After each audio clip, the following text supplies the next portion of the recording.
Welcome to the HPD podcast, where we delve into the world of policing. I'm your host, Chief Jimmie Wideman, and today we're joined by our very own Hampton Police recruiter, MPO Dylan Mankey. Dylan, tell us a little about yourself and how you came to start your employment with Hampton Police Division. Yeah, so I'm Dylan Mankey. I joined the Hampton Police Division back 17 years ago. I joined as a police cadet, which is our program that allows 18-year-olds to kind of get their foot in the door with law enforcement if they aren't old enough to go to the academy yet. And who hired you? You did, actually. Thank you very much. So in high school, I really didn't know what path I wanted to take as far as my career went. I was working timeshares, working at restaurants, but I really didn't know what I wanted to do exactly. So I had a friend that worked for the Hampton Police Division. She had told me about the cadet program. I came, and that's when I met you, and I decided I would give it a try. I was fortunate enough to be accepted for the police cadet position with Hampton, and that kind of opened up the doors for me. It exposed me to law enforcement. It really showed me that that was what I wanted to do. So when I was old enough, I actually wasn't even 21 yet. I graduated the police academy on a Friday, or actually my birthday was on Friday, and I turned 21. That Monday, I graduated from the police academy. I did some time on patrol. I always knew that I wanted to do something to work with kids. So 4 years after patrol, I went to the school resource officer unit. That was probably the best time of my career so far. It wasn't your typical police work when you think of police work, but I did so many different things, built so many relationships, met people, and I was able to actually see the help and see what I was doing, see the results of what I was doing. So the kids from elementary school, if they were having problems with whatever they were having problems with, or I had kids hiding under desks or tearing up a classroom, and I saw those kids grow, and I saw those kids enter middle school all the way up until graduation, when I get to stand at the bottom of the stage and see them get their diploma, completely different kid, and that I hope that I had some impact on them.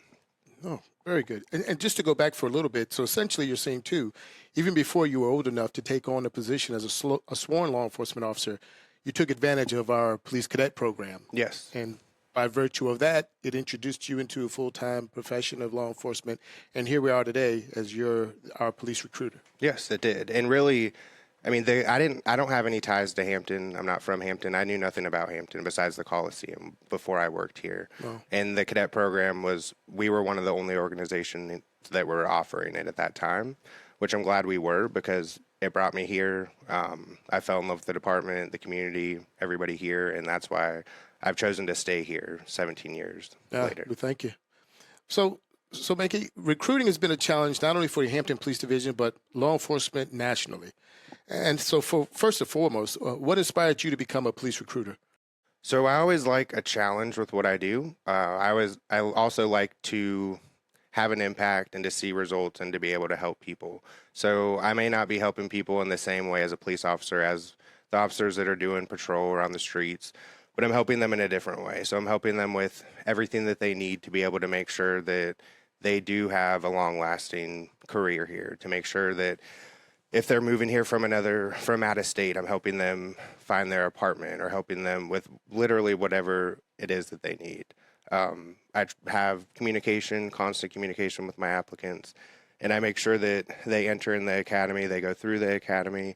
I help training in the academy, and I'm there for them throughout the entire process and after they start or they go off on patrol on their own. So really being able to see that progression, see my results, and knowing that my efforts are going towards helping somebody else start their career and something that's important to them.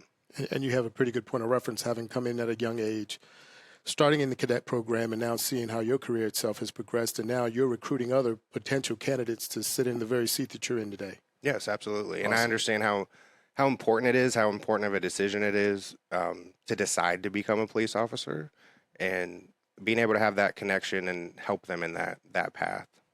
Nice. I enjoy. So when you're looking for a candidate, and what qualities and characteristics are you looking at for a candidate to possess while you're going through the recruiting process?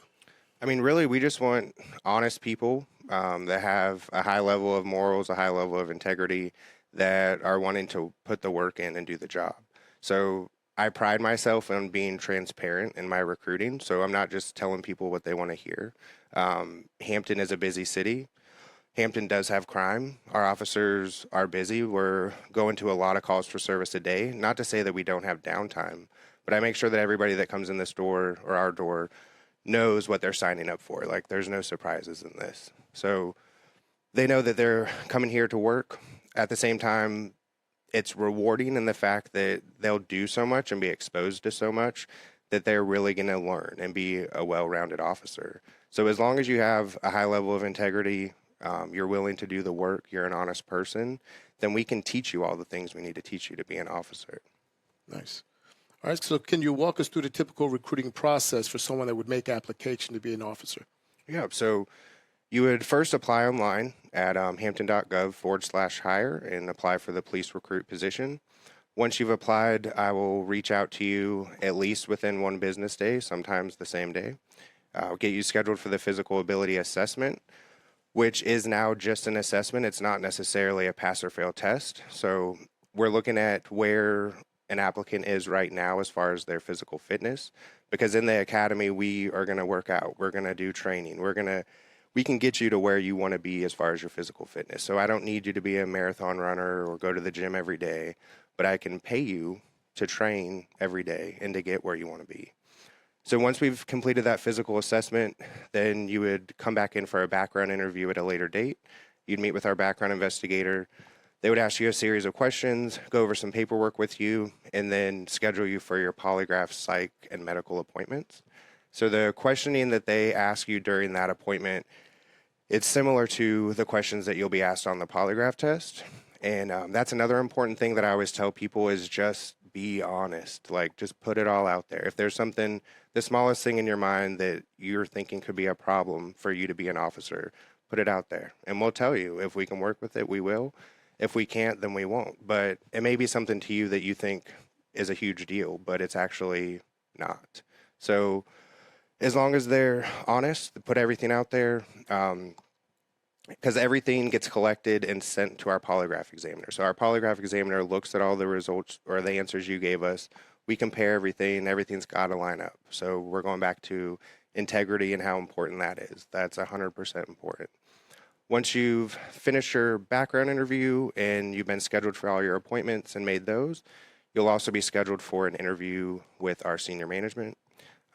Once you've completed that, then we're basically just waiting on the rest of the background investigation, test results to come back and things like that.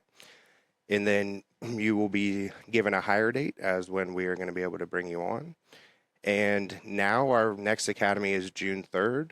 Once that academy is filled, then we'll be hiring on. And then as we hire on, we'll start you out. You'll do different things around the police division.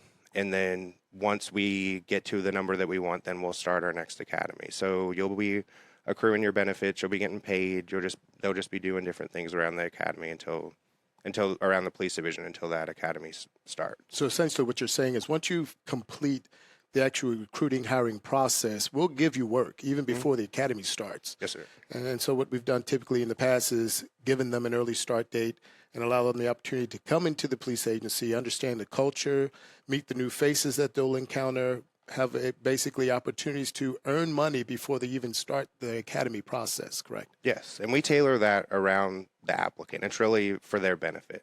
So I may have somebody that's moving from another state. They need more time, and that's fine. We'll line you up, get your hire date, and have everything squared away. We may have somebody that needs to work now. So we'll hire you on when we can, when we have you through the process. So basically what you need, we're gonna look at that and try to tailor to the best of our abilities that we can with it. Great. So what things would disqualify someone that there'd be no sense in moving forward? And if they have these pre-existing things happening within their lives, what would disqualify somebody from even being considered? Yeah, so there's state code requirements. So there's things that the law says that we have to meet, or we cannot allow someone to be a police officer if they have those. So those would be any felony convictions, crimes of moral turpitude convictions. You have to have your license. You have to be a U.S. citizen. And then you can't have a larceny conviction. That cannot be on there. That's in the state code as well. And then we do require you to be 21 by the time you finish the academy. So you can start the academy at 20 or 20 and a half, but as long as you're 21 by the end, then we would bring you on. We do dig a little deeper. I mean, we're actually very deep. This is a very different process than a lot of job processes that you may have been through. So we're asking all the questions. We're getting very personal because we need to get to the root of it. We need to know about your character and your reputation. So there could be things as far as like your work performance. Say you had a write-up or a termination. It's not automatically going to disqualify you, but it is something that could play a factor. We're just going to want to talk more about it. So it just depends on what it is. Our drug use policies have changed. So marijuana, as we know, is legal now.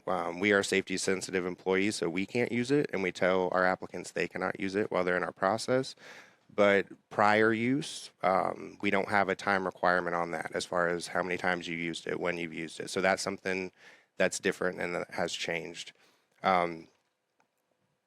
For felonious drugs, I mean, that is kind of on a case-by-case basis, but we're not typically taking people that have used the felonious drugs.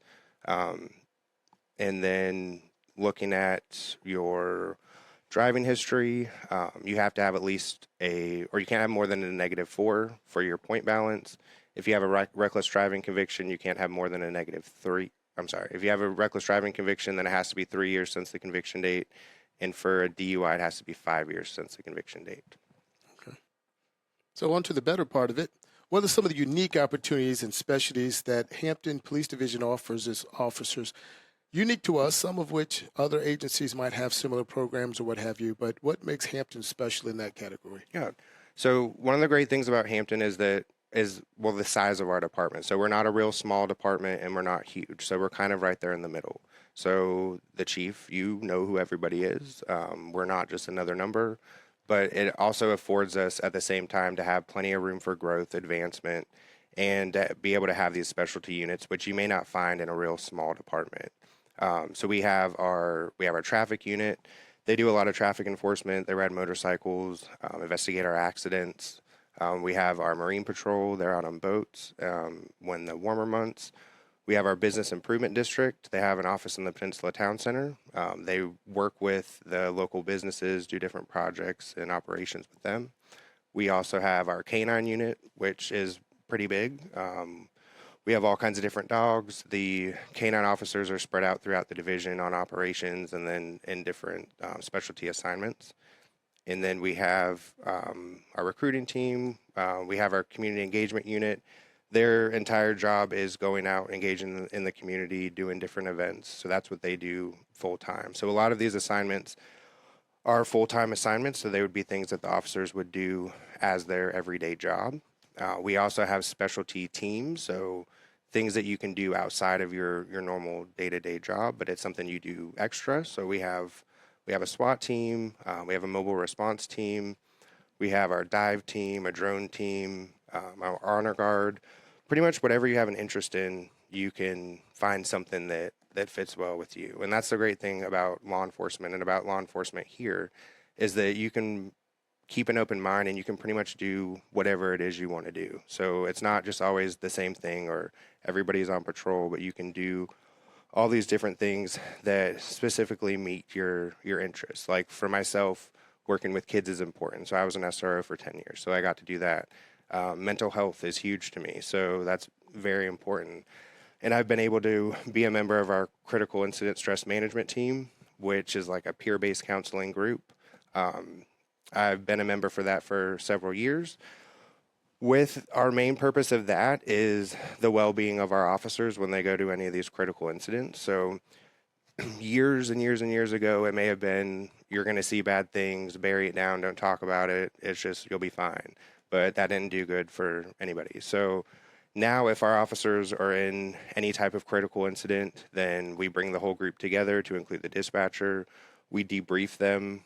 We give them all a chance to talk about it. And then we debrief the individual officer. If they need an outside resource, time off, whatever they need, we make sure they're good to go before they go back to work. This job can be stressful. It can be a lot. So we need our officers head in the game 100%.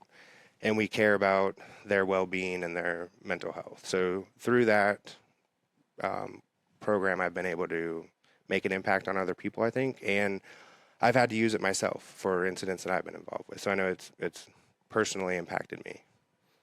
So in essence, with all the diversity, you come here, you sign up to be a law enforcement officer, where there's so much other opportunities. It's almost as if you're describing career opportunities within your career. Exactly. Yeah. Perfect. And the possibilities, I mean, really are endless with how much you want to put into it and how much you want to do. Awesome. So just briefly then, how do you address the misconceptions of law enforcement to people while you're at recruiting events or out in the public? Because sometimes in the public, in the community, there's misconceptions about our role in the community and what our intent is. And how do you get over that hurdle in your recruiting efforts? It's just having the conversations, being out there at community events, being seen, talking to people, having just whatever conversation it is, being approachable, allowing our citizens to know that they can come up to us, they can talk to us, they can trust us. And I think that really helps, is just communicating. Going back to when I was a school resource officer, I did the same thing with the kids. I'd teach classes. During that time period was when there was a lot going on in the media with law enforcement. And I would allow the kids to ask me whatever questions they wanted, and I would give them honest, open answers and have that dialogue with them. And I know that I changed the minds of some people who may have thought negatively about law enforcement from what they saw on TV. And they saw me as a person, like an everyday part of their life. And I was able to connect with them and just have a regular communication, just like a regular person. Yeah, that's good. Just real quick, we're getting ready to wrap up, but can you tell us about some of the upcoming events and locations our recruiting team will be attending? Yeah, so you can find us at most all of the community events that Hampton has. A couple of them coming up are the Blackbeard Festival will be out there that weekend. On this coming Wednesday, I'll be at a spring career fair at the convention center. And then we will also be at the Tidewater Career Fair in June, on June 11th. And then you can follow our Facebook, our Instagram pages, and we'll have all of our upcoming events listed on there as well. Awesome. That's great. You did a phenomenal job. And I tell you, if I wasn't already an employee, you would have just recruited me. So I thank you for that. That's exactly what we needed. So I thank you all for joining us on this episode of HPD Podcast, and thank MPO Mankey for providing some insight into the recruiting process. Be sure to join us next time. We'll continue to shed light on the Hampton Police Division and its extraordinary individuals who serve and protect. Thank you. Thanks for listening to Unveiled, a podcast that highlights the extraordinary men and women of the Hampton Police Division. To learn more about the Hampton Police Division, check us out on social media and on our website at www.hampton.gov/police.